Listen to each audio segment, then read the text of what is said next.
I really enjoy helping people see their potential. Right. I enjoy helping people grow. I enjoy seeing like the light bulb go off. You know what I mean? Yeah. Like I just really love that. And so this is really part of the reason that we started the podcast as well. Is Yeah. so there's so much that we've learned, and business itself is so fulfilling. It doesn't matter. It doesn't have to be HVAC. It Right. doesn't have to be the trades. It can be any business. Yeah. Small business owners have the same challenges. Welcome to the Lasting Business Solutions Podcast, Indy's launchpad for sustained business success, growth, and leadership. My name is Renee Lucas. I am your host. And today I am joined by the producer of our podcast, Heather Sherrill. She is the owner of Imprint Branding and has actually been doing the photography, videography, and now the podcast for our business for the last few years. So Heather, thank you for being on today. Thank you for having me. Oh man, I tell you what, this session today, this episode is Heather's idea. She wanted to do a Q&A with your host. So we are actually going to switch seats, and I'm going to be in the hot seat today. Here we go.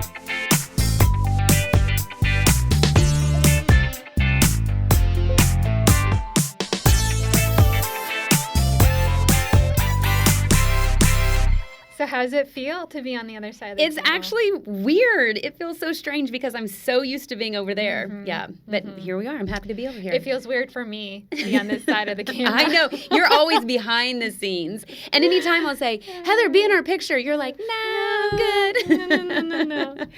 Well, I'm so excited. I've been wanting everybody to get to know more of your story because it's personally been such an inspiration to me. I'm going to do a little intro. Okay, so Renee holds a bachelor's degree in music therapy and is an accomplished pianist. She's taught piano for over 20 years. Yeah. Working with over 18 students at one time. Yeah. Oh my goodness. Yeah. And 2 were with special needs. She's the co-owner of a successful small business that is celebrating 20 years this June. Yeah. So exciting. That's amazing. How are we that old? I know. In addition to running her company, she is a premier business coach with Service Nation Alliance, where she was recognized with both the 2023 Women of the Year Award and the Vanguard Award for Premium Coaching. Yeah. Her company also earned a Top 10 Customer Service Award at the 2023 Service World Expo. We're so proud of that. That is really amazing, so proud of actually. Back in 2017, she and her husband made the bold decision to cut their business in half, rebuilding and earning the Extraordinary Outlook Award for Service Nation Alliance for their resilience and innovation. She's current member of the Women's President Organization and recently earned a certificate from Harvard Business School Executive Education Program. Yeah. WPO, Leading Business and Personal Transitions. In addition to her business leadership, she has served on the membership committee for Air Conditioning Contractors of America, as well as Wish Grantor for Make-A-Wish Foundation. Yeah, it's really cool. That is wonderful. She's passionate about women in the trades, health and wellness, skincare, and your doggies. Oh, Timmy and Sophie. Yeah. Timmy and Sophie.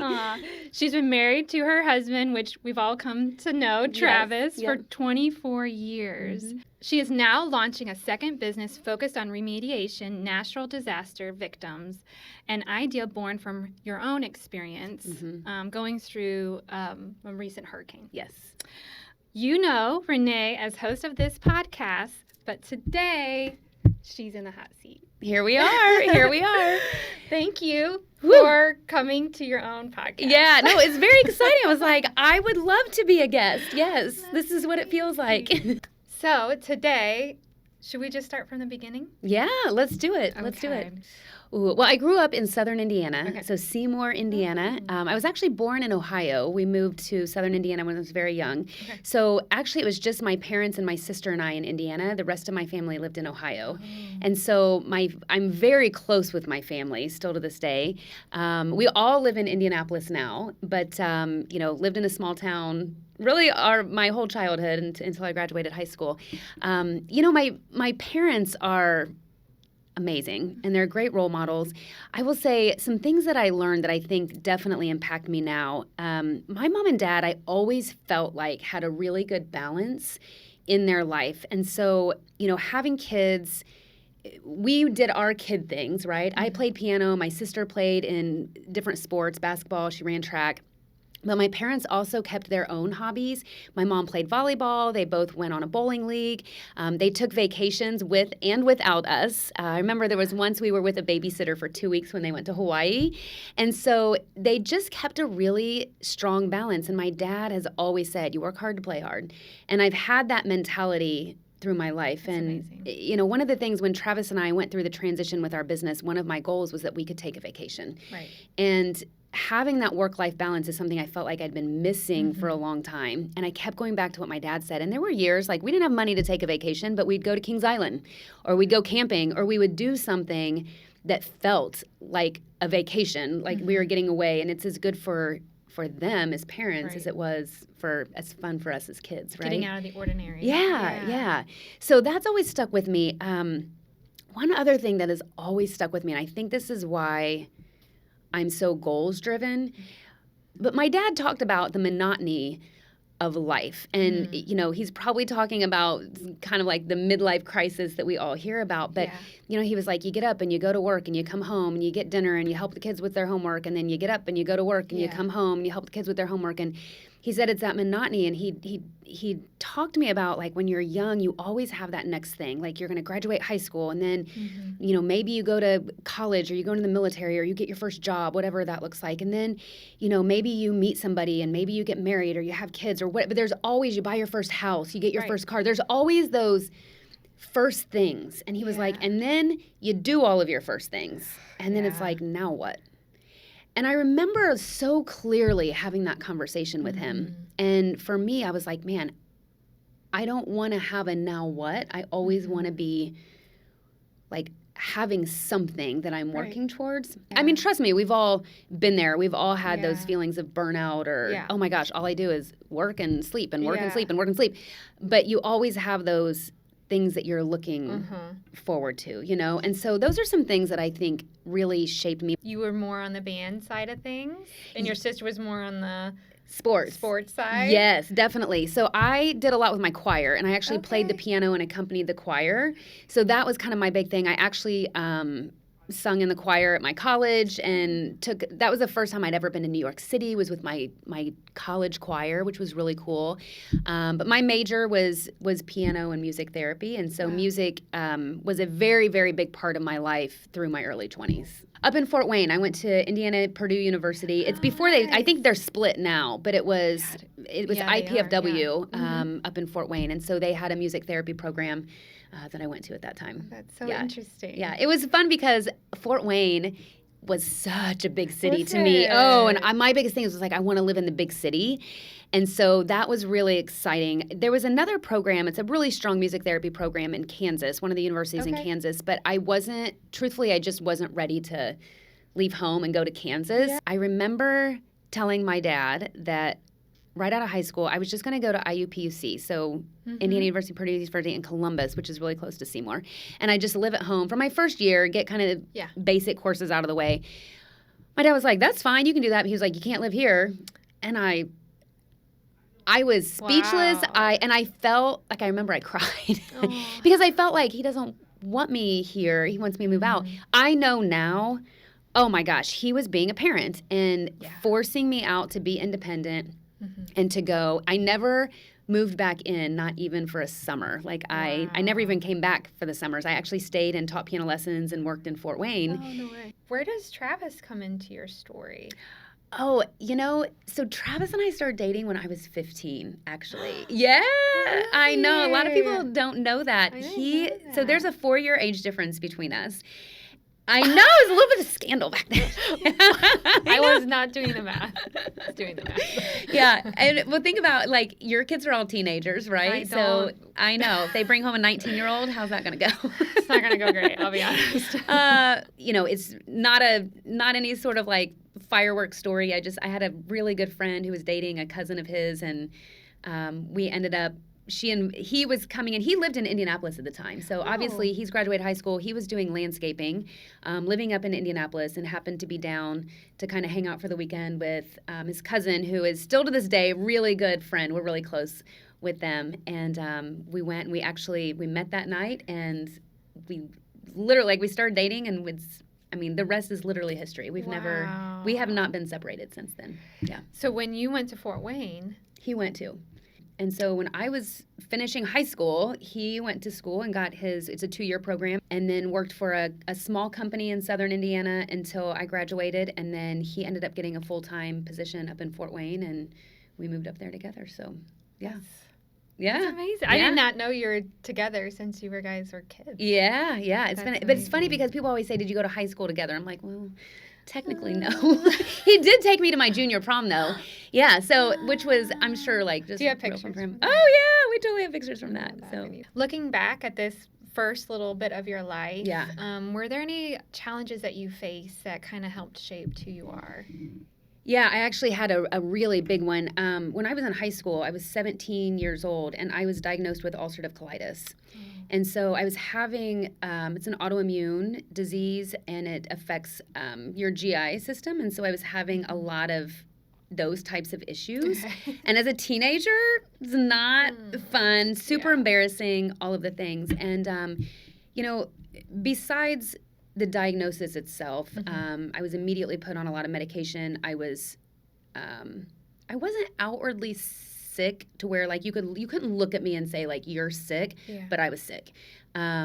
With ulcerative colitis, you have flare-ups of all that, and so when you have flare-ups, like it's really hard to leave your home and things like that. So it's just really hard. I had a boyfriend. I mean, the whole thing is embarrassing. And I remember actually went to therapy for this several years later, but I didn't have anybody to talk to. I didn't feel like I did. As a high school girl, like this is not something that you're gonna like talk about on a Friday night with your friends. I did have a friend that I considered my best friend at that time that I confided in, and she blew me off and like walked away and like really didn't talk to me much after that. And so I really struggled a little bit, and for a long time, and still to this, I struggle with this till this day. I'm a pretty guarded person initially. I'm very social and I'm very friendly and I love people and I love meeting people, but there's not many people that really, really know me on a deeper level, if that makes sense. And so I feel like that goes back. And like I said, I ended up getting a therapist and kind of working through that because it was extremely embarrassing. But when we talk about, I'm passionate about health and fitness and even skincare, it stems from that.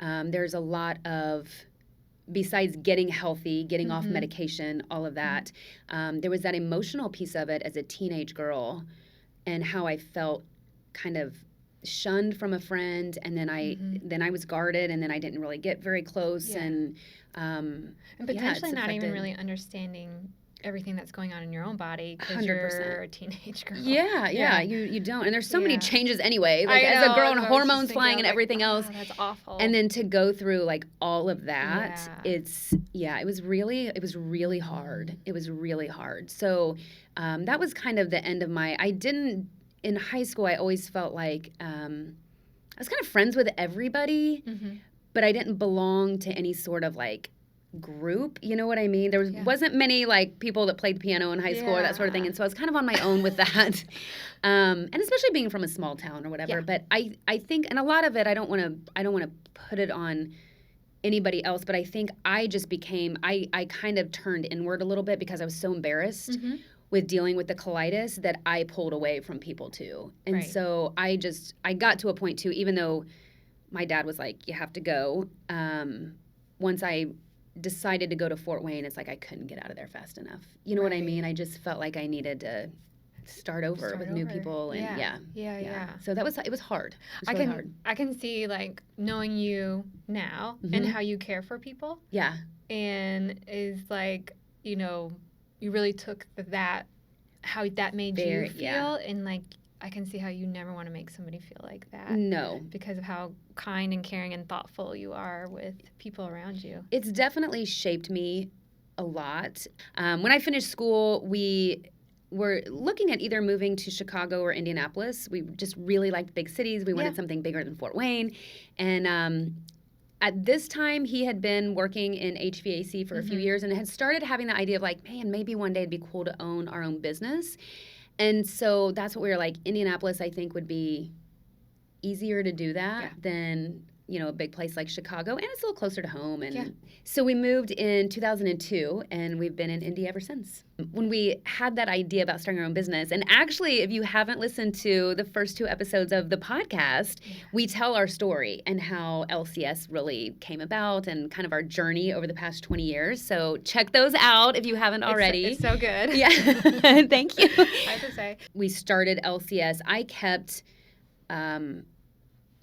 my career in music therapy for about another year or so after that, and then transitioned into our business. Yeah. So how was that for you, just like coming from your background and like kind of diving head into like all that is business and HR and like leading people? And it's interesting because when we started, it was just me and Travis, and so it didn't really feel like a business. It felt like, you know what I mean? It felt like I'm going to work and then I'm going to help him do his answer thing. calls and the other things like schedule appointments and things like that, help him manage his calendar. We kept this binder of payments that we would get. And so like I had my binder and I would reconcile our checking account each month. So it just started as things like that. And so it finally got to where I really found that I enjoyed it. I had never considered any sort of business education or business training or business career. I'd been so focused on music. And I think too, like coming from a small town, I had a lot of encouragement behind me on like, oh my God, you can play the piano. You should totally do music as like your career. And I don't regret it at all, but I think if I could do things differently, I really enjoy music, but I didn't enjoy necessarily a career in music therapy. I love music therapy. The benefits of it are amazing. I've worked with kids with disabilities, especially autism, Down syndrome, but also with adults with Alzheimer's, and that was kind of like my niche. I just loved working with adults. Yeah. However, it's really hard to make a living. And so I worked under the Medicaid waiver for a while. It's just really hard to make a really strong living. It is. Yeah. It's very complicated. Yeah. That therapy isn't as recognized as, say, physical therapy or speech therapy. So the reimbursement's very different. And so it's just really hard. There's a lot of travel, a lot of time involved. And so it's just very hard to make a living. And so going back, would I have done that again? Probably not. I probably would have gone to school for business. Yeah. I didn't transition straight from music therapy to the business. I transitioned. I worked at an insurance company for a couple of years, and I looked specifically for something with a schedule of 9 to 4 or 9 to 3 or 10 to 2 or something. You know what I mean? So I was able to work a 9 to 4 schedule. I still had enough hours in the week that it was full time. So we had benefits that we were covered by. And it was a great company that I worked for during that time, but I would network in the morning. I'd work all day. I'd use my lunch hour to like return calls and do some things like that.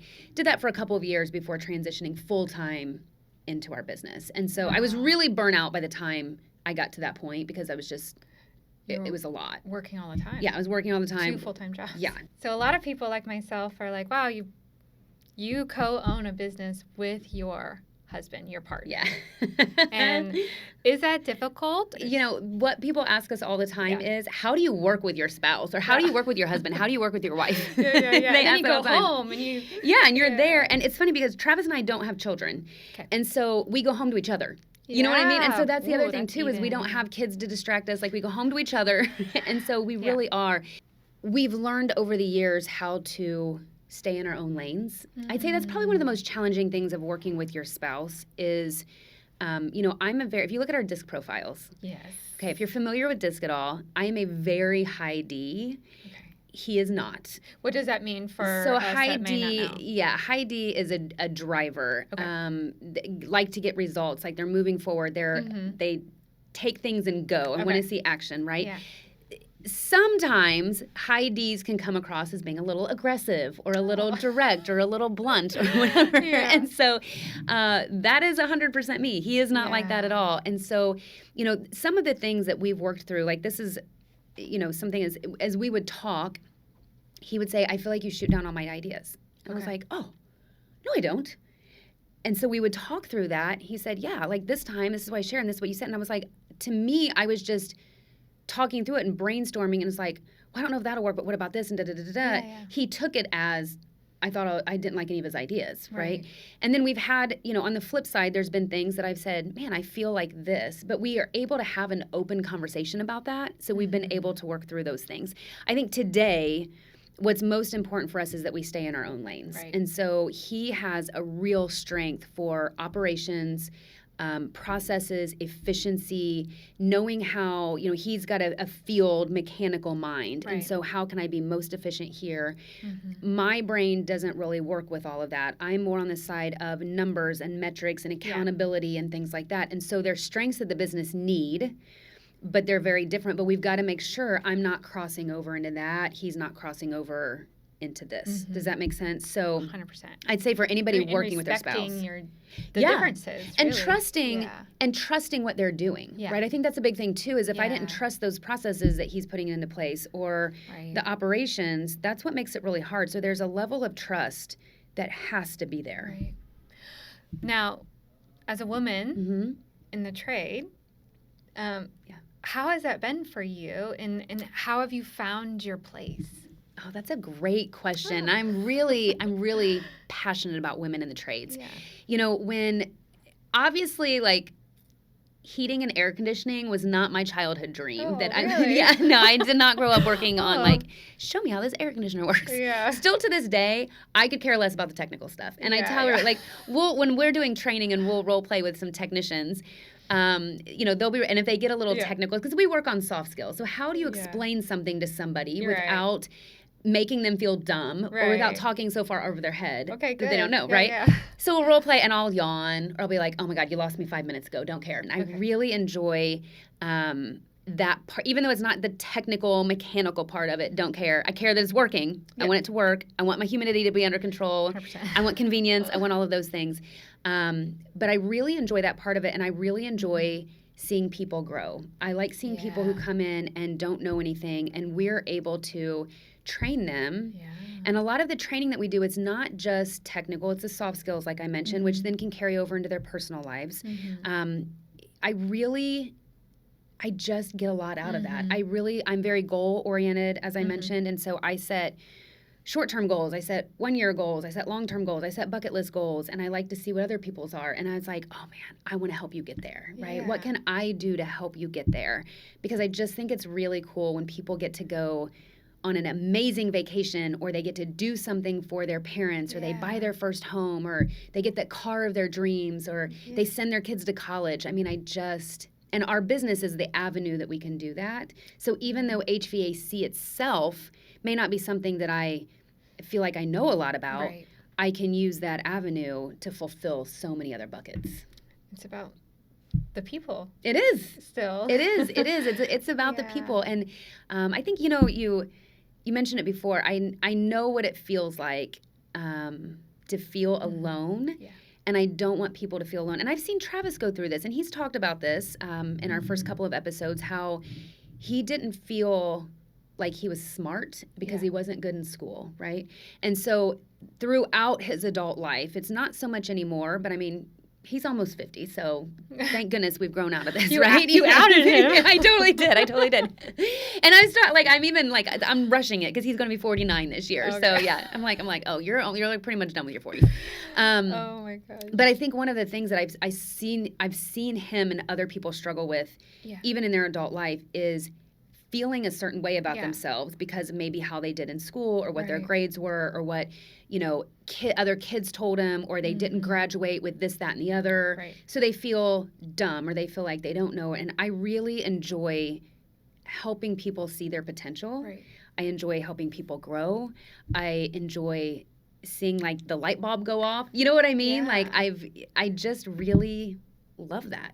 And so this is really part of the reason that we started the podcast as well. Is so there's so much that we've learned, and business itself is so fulfilling. It doesn't matter. It doesn't have to be HVAC. It doesn't have to be the trades. It can be any business. Yeah. Small business owners have the same challenges, right? And so this is a big reason why we started the podcast, is to connect with other small business owners to help people understand you're not on a lone island out there. Right.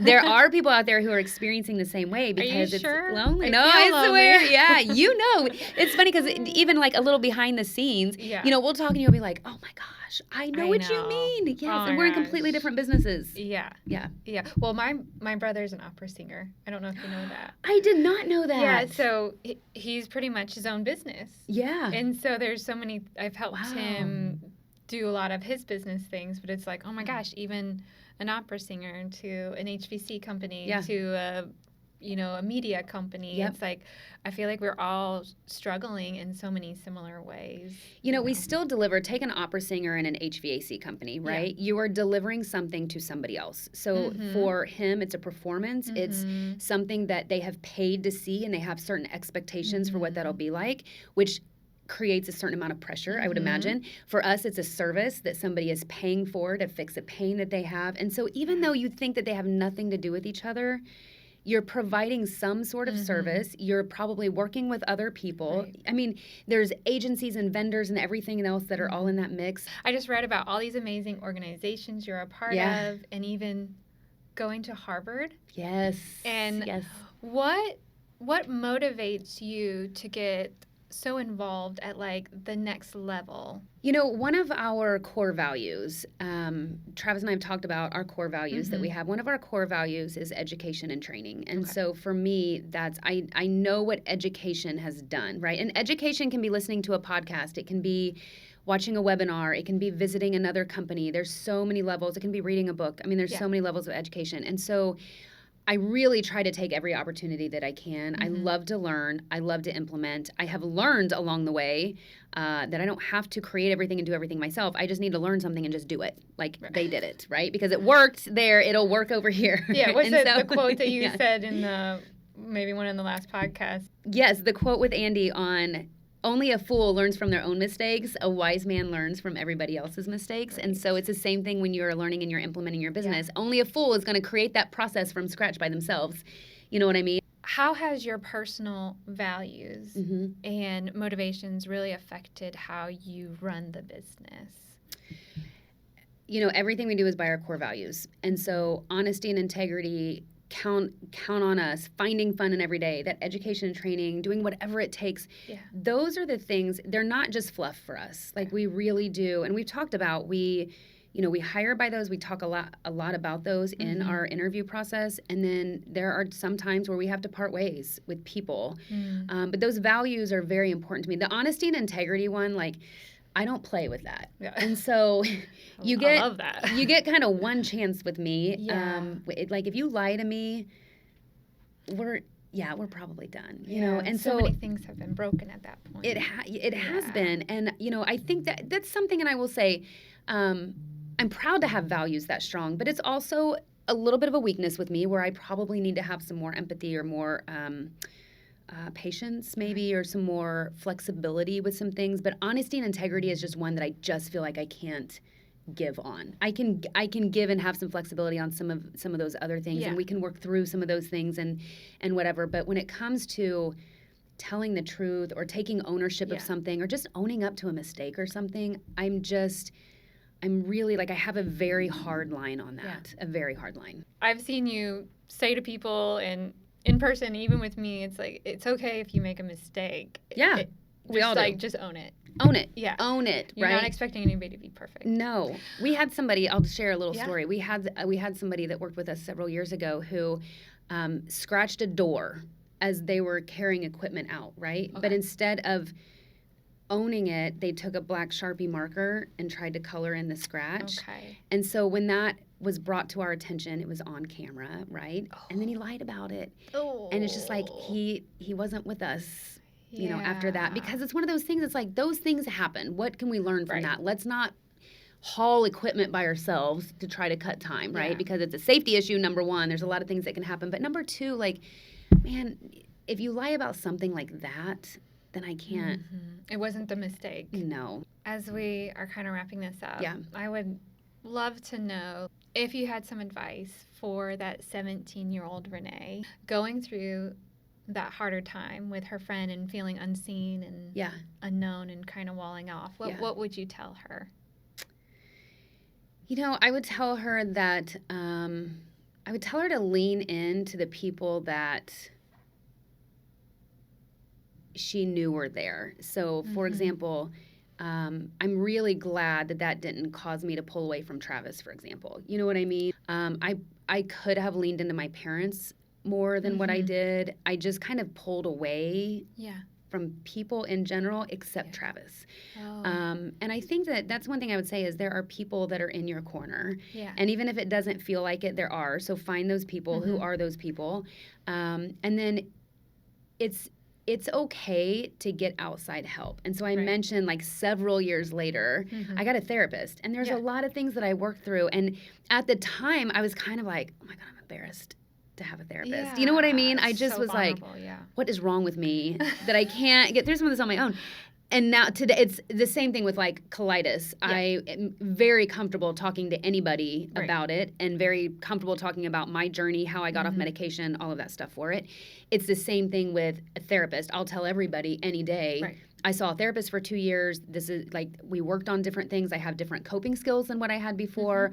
I keep a gratitude journal because of that time with my therapist. I had some anger from some of that stuff too that I learned to like really let go and deal with and let go and come to terms with and things like that too. So I think that would be is lean into your people and then get some outside help when you need it. Okay, and I personally would love to know, with somebody with your tenacity, it's like, I know you've got to be percolating something in the future. Is there anything that you're excited about in the near future? Yeah, I tell you what. So I told Travis, you had mentioned Harvard before. I had an opportunity to attend Harvard Business School, stay on campus, and complete a certificate program through their business school. I'm at this point where I was like, I'm ready to level up. Like I feel it, I know it's there. And so I'm really excited for what that means just for me personally, for our business as we work on different goals. And then we're also in the process of starting a second business. It's you had mentioned this, it's a remediation company specifically to help victims of natural disasters. And so it's not something that Brody was on here not too long ago and it's very different than what he does on a day-to-day basis here in Indianapolis. But Travis and I, one thing that I'll mention really very quickly is we had plans to expand LCS Heating and Cooling into Florida. Yeah. And so we had been working towards that, and there are a lot of things that we've learned, and we got wiped out by Hurricane Helene. And it was traumatic. There was a lot of emotion involved with that. There's a lot of work involved in that. There's a lot that we've learned from that. Actually went through the grieving process since September. Yeah. I was in a really weird headspace for a few months in there, but we've got some clarity on some things, and we've decided not to move forward with a second location down there. We've learned a lot from it. Not all of it was Hurricane Helene's fault. I blame her for a lot, but it's not all her fault. But just being able to do something where if we can help 10 families, whether it's a hurricane, flooding, a fire, something like that, if we can give you some help on here's what the process looks like, here's what insurance is going to ask for, here's what happens when you get some insurance money and you don't actually get it because it goes to your mortgage company. Like, it's those things you just don't know. Here's how the emotions you're going to go through when you see everything you own out by the side of the road. And you know it because we've been through it. Did it. Yeah, we've been through it. And so I think we have that. The name of the company is going to be Elemental Remediation, and where we spent a lot of time on the name. Okay. And where that comes from is elemental. It can mean like basic and primitive, which you kind of get back to those really primitive emotions of my shelter is gone, my food is gone, my water is gone, my clothes are gone, all of that.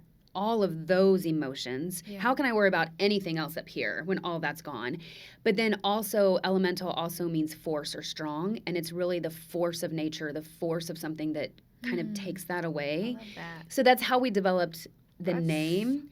And so I'm really excited to see this company develop as well. Yeah. So it's kind of taking your personal experience and your want to help people and say that they're not alone. Yeah. But then this 20 years of business experience and put it in together. Yeah. I'm so excited. I'm really excited about it. And it's in addition to, not in place of. Yes. our business now, you know what I mean? And so, but it's one of those things like we're ready to level up, and this is part of it. Cool. You know, this is part of it. So Okay, do I say thank you for being on? I think so, yeah. Renee, thank Yeah. you for being on your own podcast. You're welcome. Yes. That was an easy guest list for today. Yeah. So, man, thank you so much for joining us. Stay tuned for our next episode on Lasting Business Solutions podcast. Did I do good? You did great. Thank you. Oh my gosh, that was fantastic.